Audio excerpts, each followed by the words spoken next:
Libromancer is an archetype of ritual monsters with a unique take on ritual summoning, as well as a unique monster of the week anime feel that captured the hearts of many duelists. Unfortunately, the unique theming didn't allow them to convert into constructed playability for a plethora of reasons. So today, we're going to go over this middling ritual strategy and explain why their seemingly strong effect lineup failed to make a splash in tournaments. There are a few categories the Libromancer cards fall into, and the most important to look at first are their non-ritual monsters. All of the Libromancer monsters share an effect where you can reveal a ritual monster in your hand to special summon them from your hand, and then they usually have an effect when they're special summoned. Libromancer Fire adds a Libromancer monster from your deck to your hand on special summon, and Libromancer Geek Boy searches a Libromancer spell card. Libromancer Agent adds a Libromancer card from your graveyard back to your hand.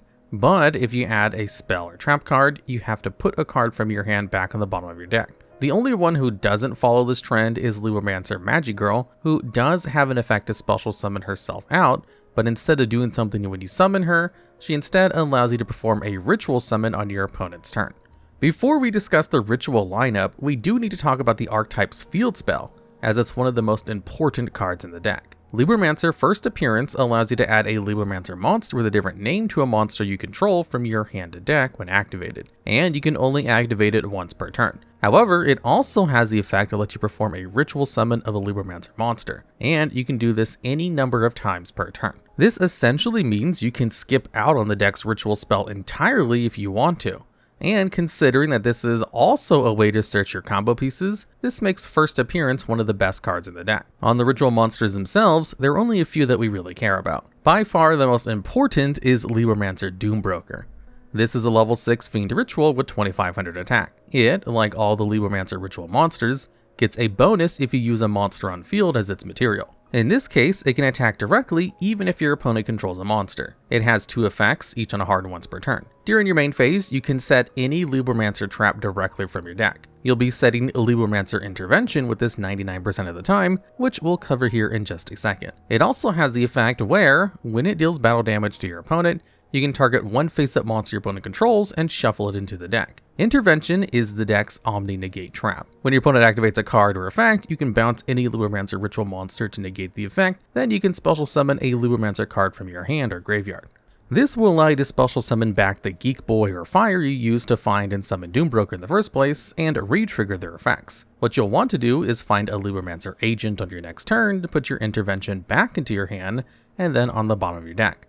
Then ritual summon Doombroker from your hand again and reset the intervention directly from your deck. This essentially gives you an engine to negate an opponent's card every turn, which is incredibly powerful. Unfortunately, the other ritual monsters don't really live up to this standard. Libromancer Firestarter simply gains 200 attack and defense each time an opponent activates an effect, up to 3000 attack, and can be immune to destruction banishment by card effects if you use a monster on field to summon it. It's a very medium card that you mostly play to give Signet Mining more versatility in the deck. Similarly, Libromancer Fireburst is only okay. It can make 2 attacks each turn and can banish a Libromancer ritual monster from your graveyard when it attacks to gain 200 attack. However, if you use a monster on field to summon it, it can't be destroyed by battle, and any battle damage it deals to your opponent is doubled, making it very easy to pick up OTKs with the card.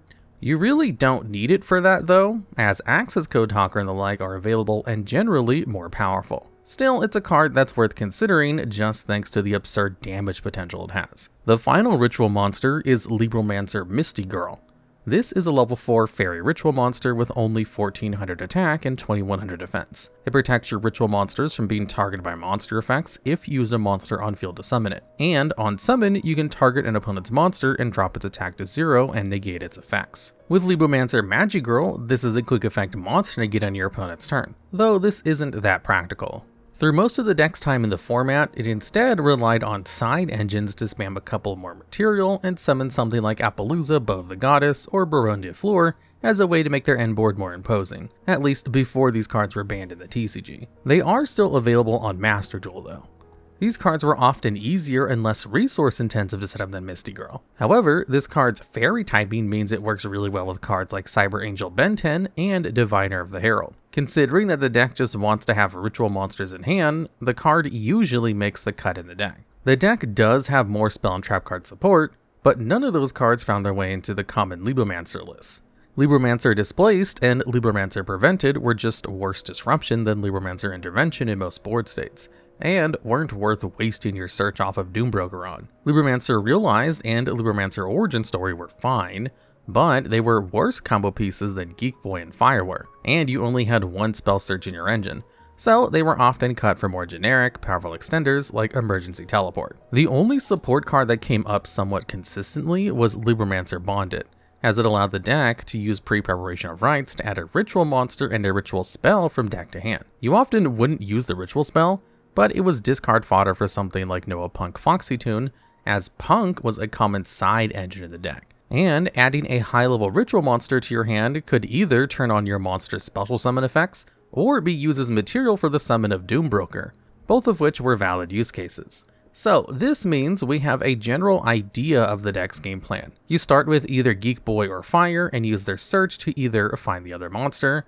either through Libromancer First Appearance to find Fire, or adding it with Geek Boy that you searched off for Fire. Either way, you end with a monster search that finds Libromancer Doombroker. You summon Broker, set Libromancer Intervention, and you've set up a negate without using your normal summon. This lets you either commit to another engine afterwards, or if you open something like Cyber Angel Ben 10 or Diviner of the Herald, go even further ritual plays to make a more imposing board. We've already discussed how this is a loopable interaction, so the deck usually ends on 2 interruptions if you open it and another engine with follow-up. This sounds pretty reasonable for the time the deck was released.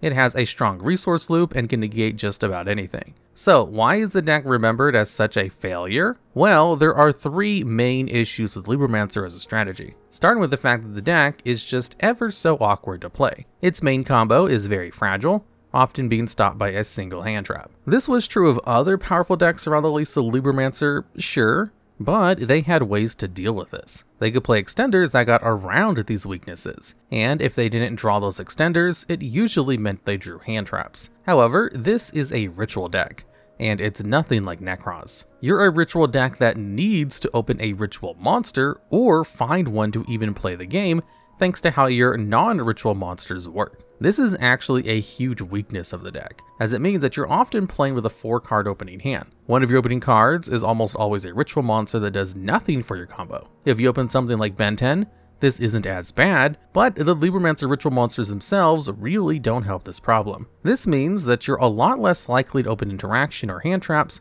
as you have to dedicate more space to consistency cards to make sure your combo functions. This would be helped immensely simply by allowing the Libromancer monsters to trigger on special summon or normal summon. And the restriction to only work on special summon is a curse that runs deeper than you may expect. The deck does stone cold nothing if you open a non-ritual monster and no way to find them, so you have to warp the deck building to minimize the chance of this happening. All of this skews the way Libromancer is built in a negative way, and it ends up making the deck either far less consistent or far less powerful than it could be otherwise. Outside of being an awkward strategy to build for, there's also the fact that ritual monsters themselves are just kinda bad. Yes, their effects aren't terrible, and Doombroker is an alright boss monster, but when you're a ritual deck, being an alright boss monster doesn't cut it. Most ritual decks either make their boss monsters really powerful to make up for being bricky, or try to find creative ways to take advantage of ritual monsters in hand, even if they can't summon them. Libromancer does neither, instead simply getting around the need for a ritual spell at all. While this does help the inherent issues with ritual monsters a bit, it's not enough. If the deck was a fusion deck and you summoned Doombroker and pals from the extra deck, well, you'd have to redesign the entire strategy to make more sense with that in mind. But it would also mean that the cards couldn't rot in your hand to do nothing, and the fact that they're mostly stepping stones to larger combos wouldn't be so bad.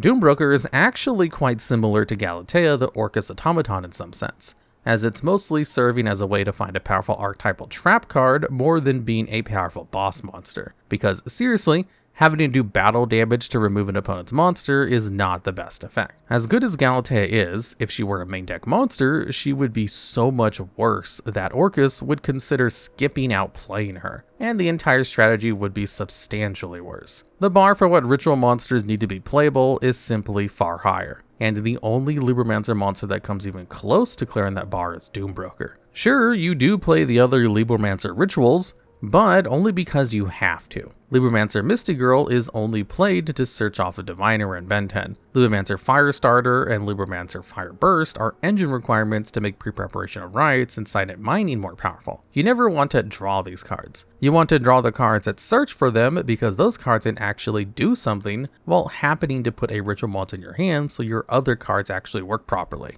If you could cut these cards, you would. And a better version of Libromancer as a deck would probably involve a new lineup of evolved ritual monsters that help the deck function more properly. And finally, the last issue with Libromancers, and the reason the deck is remembered as being so weak despite being fairly competent, is the time they were released. This deck got its first wave of support in early 2022, and would get support all the way into 2023. However, near the end of 2022, Power of the Elements was released and gave us Sprite and Tearlaments, two of the strongest decks the game has ever seen up to that point.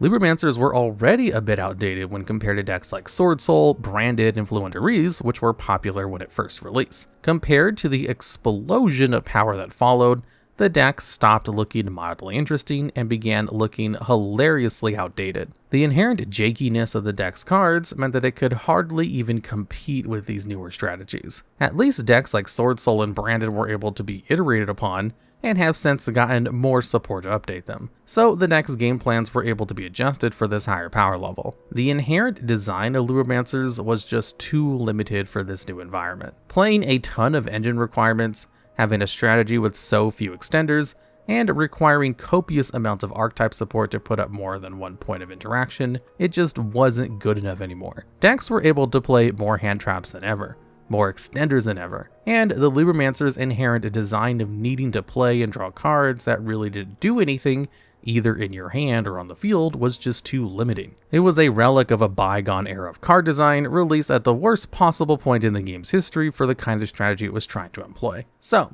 now that we can see why Libromancers failed, how could we possibly save this archetype? Well, there are a few easy things Konami could have done to make the deck more powerful. Allowing the cards to activate a normal summon would have been a huge quality of life change that would make the deck so much more flexible into interaction. It would also make the deck a lot more flexible in terms of being able to play more side engine cards and hand traps as opposed to more consistency boosters, which would greatly increase the number of hands that could perform your combo. However, the biggest issue with the deck really is how bad the ritual monsters are. They're bricky, and the vast majority of them don't actually do anything even when you do summon them. The deck sorely needs more powerful effects on its ritual monsters in some form or another. Considering that the deck really wants you to have ritual monsters in hand, allowing you to actually do something with those monsters would be a really big help. Borrowing from a deck like Necrons is an obvious choice here. Allowing you to discard your ritual monsters to activate some positive effects would make the deck a lot more consistent. A potential fix, considering the lore of the archetype, could be to allow you to shuffle a ritual monster back into your deck to grab its unevolved form from your deck. All of the ritual monsters are supposed to be upgraded versions of one of the non-ritual Libromancer monsters, and they're able to be used as the full material for the ritual summon of that monster. Letting the rituals turn back into the normal forms in your hand would at the very least make the deck a lot more consistent and get around needing to play so many ritual monsters and ritual monster searchers. Though the ritual monsters do need stronger effects overall. Doombroker is really the only one you want to summon, as the others just don't interact with your opponent's board at all. And Doombroker only does it because it searches a trap card. The fact that essentially every boss monster in the archetype is just a bundle of stats and none of them work as a standard form of interruption on your opponent's turn makes it really hard to survive your opponent's turn 1. It simply needs to have boss monsters that actually do something. So that's the simple version of the problem with Libromancer as an archetype. While it does have strong playmaking potential and a strong resource loop, those plays were fragile and easy to disrupt, and the power level of the deck's cards simply wasn't high enough. The ritual monsters were generally far below the power level of the rest of the archetypes in the game, and the deck had too many taxes on how you were allowed to build it that made playing a deck that could overcome these weaknesses far more difficult. While not a terrible archetype, the large number of problems it had, even putting together its strategy, while the game was going through one of its most impactful moments of power creep, earned it a really sour reputation that may have been a bit unfair.